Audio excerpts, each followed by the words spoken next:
Gue gak tahu apa yang lu alami hari ini. Gue gak tahu apa yang membuat lu mengambil keputusan hari ini. Tapi gue mau ngomong sama lu yang lu merasa lu mengambil keputusan karena ini masa depan lu, karena lu melihat Tuhan bekerja, atau lu melihat okay, this is what I have to do. Tapi sebenarnya apa yang lu lakuin, porosnya tuh bukan lu atau Tuhan atau mungkin tujuan hidup, tapi karena sakit hati lu sama orang. Sehingga lu ada hari ini melakukan hal-hal yang lu pikir tujuan lu, tapi sebenarnya lu ngelakuin sebagai reaksi lu terhadap orang-orang yang sebenarnya memperlakukan lu nggak adil. Lu berusaha bangun sesuatu untuk membuktikan sama mereka. Lu lakuin sesuatu untuk kasih lihat, nih gue bisa, I'm better than you. Gue lebih baik ya dari sebelum gue kenal lu. Jadi teman-teman, jujur dalam hidup ini memang berat. Tapi satu hal, lu harus punya hati yang selalu kagum sama Tuhan. Karena kalau lu udah kagum sama Tuhan, masalah, sakit hati, perasaan lu, kesulitan gak akan bikin lu kagum. Makanya teman-teman, ayo udah stop.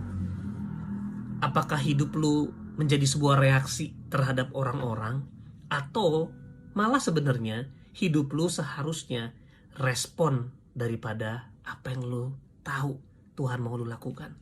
Respon dari firman Tuhan, respon dari kasih Bapa, respon dari pengorbanan Kristus, bukan bereaksi sama kejahatan, bereaksi sama ketidakadilan. Nah, teman-teman, kita nyanyi satu lagu sebentar ya, refnya aja. Dan semoga ini bisa menguatin teman-teman. I'm coming back to the heart of worship when it's all about you. It's all about you, Jesus. I'm sorry, Lord, for the things I've made it. When it's all about you, it's all about you, Jesus. I'm coming back to the heart of worship when it's all about you. It's all about you, Jesus. I'm sorry, Lord, for the things I've made it. When it's all about you. It's all about you, Jesus. Tuhan, aku berdoa dalam nama Yesus, hari ini hati mereka dipulihkan.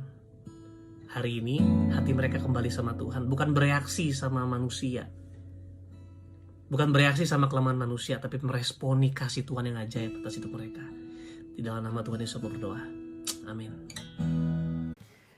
Teman-teman, mungkin lu hari ini lagi capek banget. Lu lagi kayak terjebak dalam sebuah situasi dan lu gak punya jalan keluar. Mau berdoa juga bingung, mau ngobrol sama Tuhan juga bingung. Nah, hari ini kalau lu lagi ngalamin itu, sederhana. Duduk, diam, berlutut di depan Tuhan, dan kita sembah dan puji Dia. Kenapa? Supaya jiwa kita sadar bahwa Dia hadir. Ketenangan kita bukan karena masalah selesai.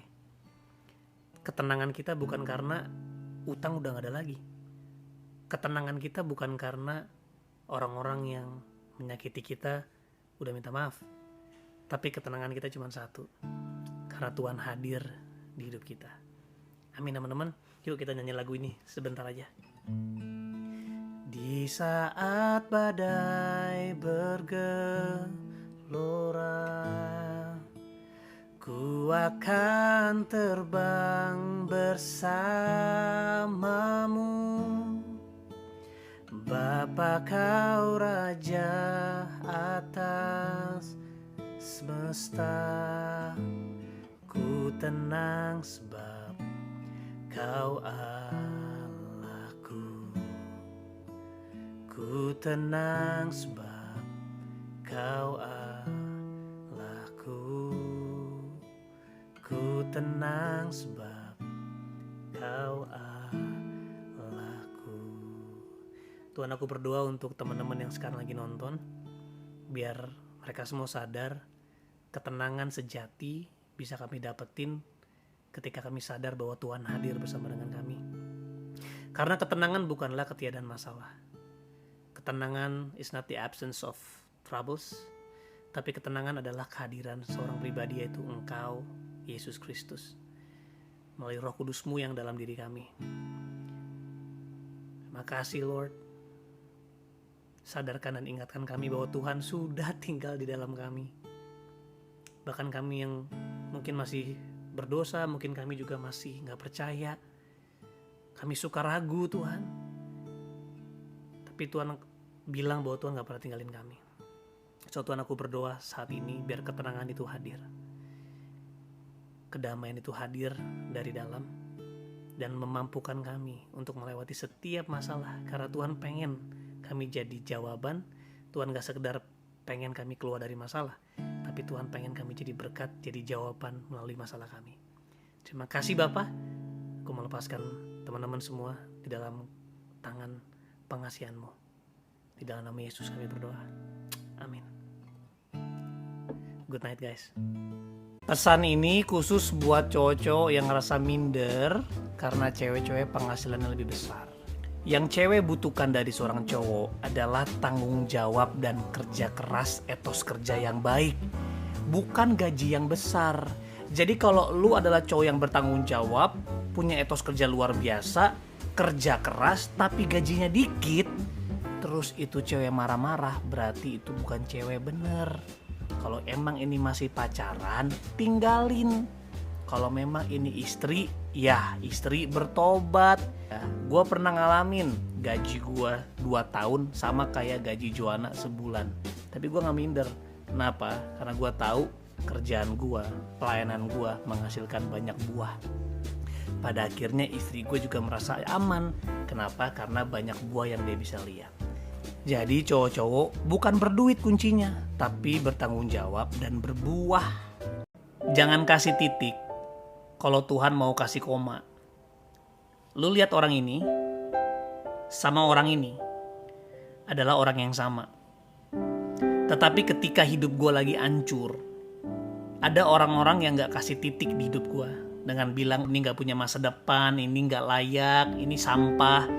Tapi ada orang-orang yang kasih koma. Walaupun kamu lagi hancur, walaupun kamu lagi gagal, tapi aku percaya sama kamu. Aku bangga sama kamu. Aku yakin sama kamu. Kamu bukan sampah. Seringkali kita kasih titik sama hidup orang, tapi Tuhan mau kasih koma. Jadi yang bikin orang mati seringkali bukan Tuhan, tapi kita yang gak mau terima mereka apa adanya. Gua bersyukur banget ada orang-orang yang kasih koma. Dan setelah koma, mereka kasih keyakinan, penerimaan, dan cinta kasih. Sehingga gue ada hari ini. Thank you banget. Thank you banget. Buat lo yang masih mikir bahwa lo gak pernah bisa berubah. Buat lo yang mikir kayak, udahlah hidup gue udah jadi sampah. Nih, lo lihat ya. Ini dulu gue. Sekarang ini gue. Gue juga dulu mikir gue gak pernah bisa berubah. Dan bener-bener buntu. Kayaknya gak bisa ngeliat jauh ke depan. Bener-bener gue cuman liatnya gue rusak, gue hancur.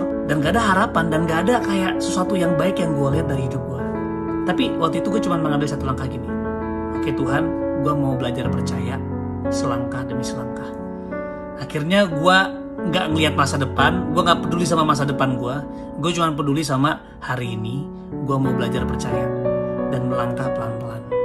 Dan akhirnya hari ini Tuhan percayakan gue untuk menuntun orang-orang untuk melangkah selangkah demi selangkah. Wow, yuk bangkit. Kalau gue bisa, lu juga pasti bisa. Hidup lu tuh jadi susah, penuh kebingungan, bukan karena Tuhan gak jawab doa lu, tapi karena lu gak jawab panggilan Tuhan. Roma 8:28. Kita tahu sekarang bahwa Allah turut bekerja dalam segala sesuatu. Dalam keadaan yang kelihatannya baik, yang gak baik, dia bekerja untuk mendatangkan kebaikan bagi mereka. Jadi bukan buat semua orang.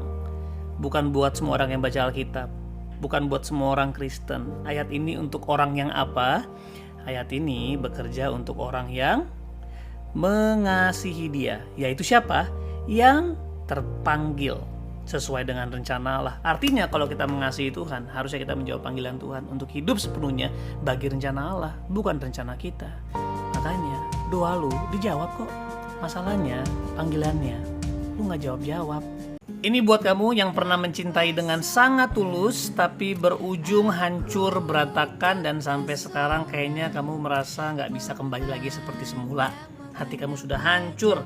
Nah, teman-teman harus tahu bahwa mencintai itu nggak hanya bisa dengan ketulusan, tapi mencintai juga perlu yang namanya kecerdikan atau kebijaksanaan. Jadi harus tulus dan cerdik. Tulus bicara tentang saya mencintai kamu tanpa syarat, apa adanya, tanpa pamrih.